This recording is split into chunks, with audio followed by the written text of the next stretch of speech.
So today I saw a tweet about the mass shootings in America, 249 in 215 days so far this year. It also showed other countries, 20, 30 other countries around the world, which were mostly at zero mass shootings this year. A couple of them were at one, maybe a couple of countries had two, but it was just shocking, the discrepancy. Of course, we're a larger country, so that's part of it, but it's a clear difference between us and the rest of the world in that department. And when we're confronted with that, we react with the 3 Ds of denial, basically: doubt, disbelief, deflection. Like we talk about, oh well, there's also people die from drunk driving and medical mistakes. We're not talking about those other things. We're talking about mass shootings, and also we're not 250 times as bad as other countries in those other departments. So we have to admit that, as shameful as it is, we have a serious problem in this area that's unique to America. So why does it happen? First of all, I would solve the mass murder problem in this country the same way that a police detective would solve an individual murder problem, which would be, if a police detective was trying to solve a murder, he'd look at means, motive, and opportunity, or motive, means, opportunity, not in any particular order. But the point is that it's not just one single factor. So if you say mental illness isn't the problem, you're right, but you're also wrong. If you say guns are not the problem, you're right, but you're also wrong. If you say bigotry is not the problem, you're right, but you're also wrong, because what it is, it's a combination of those factors. So if you say guns are not the problem, well, you're right, they're not 100% the problem, but they're also not 0% the problem. They are one of the factors that come together in this perfect storm of factors that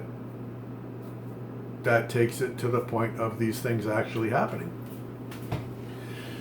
Now, I would say that there's another factor that no one else is talking about, which I'm going to say that we as a culture are spoiled and selfish. Spoiled and selfish. We don't care about anyone but ourselves. It's not completely true in all cases, but it's, as a general cultural description of America, we are encouraged to think about our own goals to the exclusion of other people. It's okay to pursue money to the point where you can sell a shitty ass product that you know is no good for people because you're trying to get rich. That's almost accepted. We turned a blind eye to that. We don't care about people in Africa. When money went missing in Japan after the tsunami, you're not going to believe this, over 90% of the money made its way back to the rightful owners. Over 90%. That would not happen in America in a million. That 1% of the money might make it back to the rightful owners in America. Maybe 2 or 3% tops. 90% in Japan. Because the attitude in Japan is, I found some money, man, someone worked really hard for this, they saved and sacrificed their whole life, I want to give them their money back, they deserve it. They care about other people equally as they do to themselves.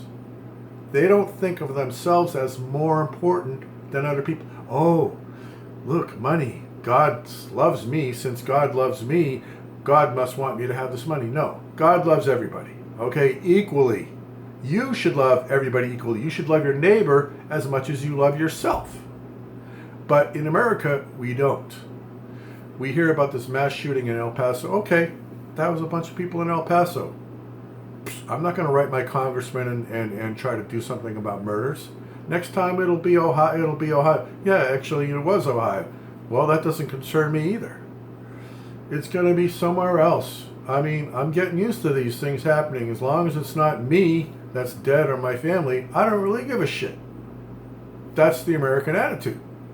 We don't teach loving other people as much as we equally to loving ourselves as a cultural norm. So, selfishness and being spoiled is, in effect, a form of disrespect for others. It's lack of a fundamental appreciation of respect for life. And if you don't respect life, you don't deserve life, and you won't have life for very long. This is what the mass shooters found out. Both of those guys are either dead or going to be dead. They didn't have sufficient respect for human life, other than their own. They saw others as less important. So that, I think, is a major cultural difference that may exist between America and the rest of the country that may be at the root of some of these killings. We don't wake up in the morning and Trump doesn't tweet out. Trump should be tweeting out every morning, "Hello, America. God bless America. Let us pause and reflect and appreciate how good we have it here compared to the rest of the world. And let's try to do something for our less fortunate neighbors." That has not happened once. It didn't happen with Obama either. I'm not trying to single out Trump. I'm just saying this is the American perspective. We're spoiled. We're selfish. We don't appreciate what we have. We don't appreciate what we have compared to other people. And that could be part of what's behind all of these mass killings. You don't appreciate your life? Hey, you lose it, you know?